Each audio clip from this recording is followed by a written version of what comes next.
My dear brothers and sisters, for people outside Goa, our Goans are known to be Sushegad, no? Sushegad goinghar muntan, no? Very relaxed people. When they say Goans, Goans are very much relaxed according to them. They don't hurry up with their lives. They are very much relaxed. Sometimes that relaxation also tends to creep into the church. I'll just tell you one small incident.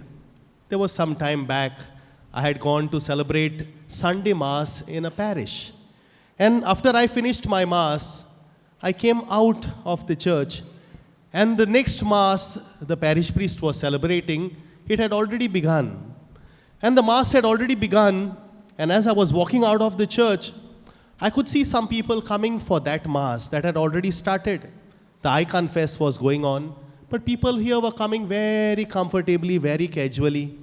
The Mass was already going on, but that sense of urgency was not there. Looking at them, I was just wondering, like maybe I would have tried to hurry up, okay, because of whatever reason I have been held up, I have got late, maybe because of my children, maybe because of my other responsibilities, but now at least I need to hurry up, Mass has already begun. But I could see the people just coming very, very comfortably in a very relaxed style. And my dear friends, looking at them, I was reminded of an article that I had read long time back, an article on tithing. You know, giving to God what belongs to Him, giving Him the time that belongs to Him. You know, that article was so beautiful. And in that article, the author says that 1/10 of all that you have belongs to the Lord. 1/10 of everything belongs to the Lord. How many hours God has given you every day? 24 hours. Out of that, 2.4 hours belongs to Him. That is the time which belongs to God, and you need to give that time to God. God has given you time. God has given you money. 1/10 of that money belongs to God. You need to give it to Him. God has given you talents. He has given you, blessed you with talents. 1/10 of those talents belong to God. And when you give 1/10 of your time, 1/10 of your money, 1/10 of your talents to the Lord, you are unlocking, you are having access to the remaining 90% that God has to bless you. Because when you give 1/10 to God, the remaining part God will give you. So you need to unlock the blessings in your life by giving to God what belongs to Him. That is what that article actually said. And my dear friends, if you look at today's first reading, we see so much of truth in that. In today's first reading, we heard about Hannah, the mother of Samuel, how she was there in the temple, crying before God, praying before God, God, give me a child. If you give me a child, I will dedicate him to your service. And God heard her prayer. She unlocked her blessing because she promised God that she would give him what belongs to him. Reflecting on this particular verse from the Word of God, I was reminded of some families when I was a child. I know some of our old people used to tell me that how, the oldest son in the family was always sent to the seminary to become a priest. You have the desire, you don't have, you are sent. Because the first person in the family needs to be sent to the Lord, given for the Lord's service. Many of them came back from the seminary. But this was the thinking, I need to give to God what is God's. So my dear friends, as we are still in the first month of the new year, we have just begun a new year.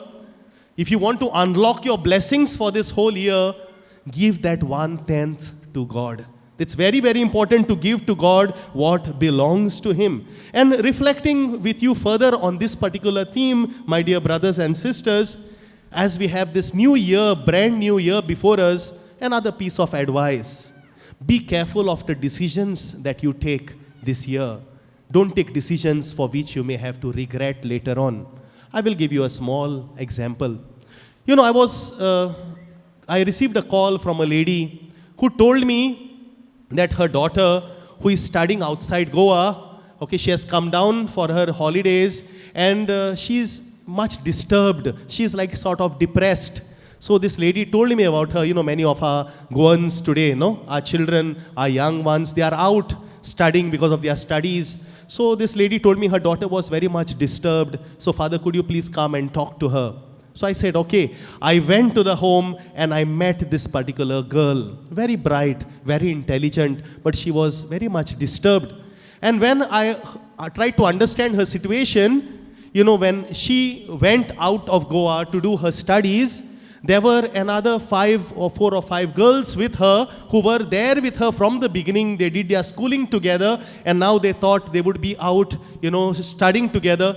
But when they went out, there was so much of jealousy among them, and these other 4 girls had made her life miserable out of jealousy because this girl was the more intelligent among them.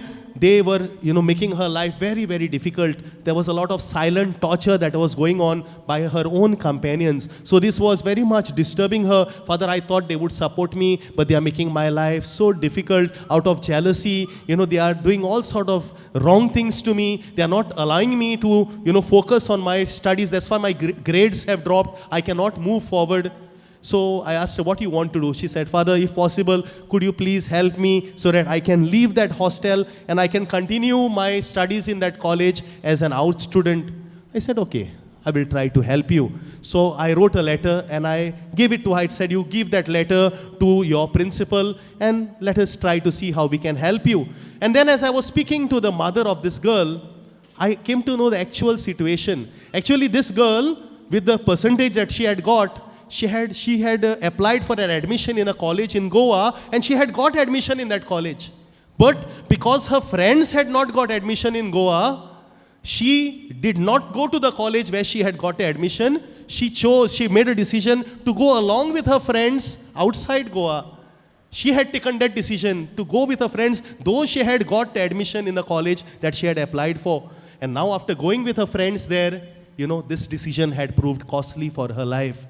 My dear friends, what I'm trying to point out to you, in every decision that you take during this year, don't take decision trusting on your own strength, trusting on your own expertise, trusting in your own intelligence. For every decision that you take, trust in the Lord. Consult Jesus. Ask Jesus, Lord, I'm trying to decide something for my life. I am trying to plan something for my life. Please give me discernment. Help me to understand whether what I am deciding right now, is it according to your will? What I am deciding right now, is it in the light of your spirit that I am deciding this? Or is it some wrong thinking that has come within me? Please give me your grace. So always consult the Lord for every decision that you may take so that you don't end up in a decision for which you may have to regret. So my dear friends, the Word of God is always there to guide us, to lead us forward. Saint Anthony is always there as a powerful intercessor for us. Let us ask for the Lord's grace. Let us ask for Saint Anthony's intercession as we participate in this holy Eucharistic sacrifice.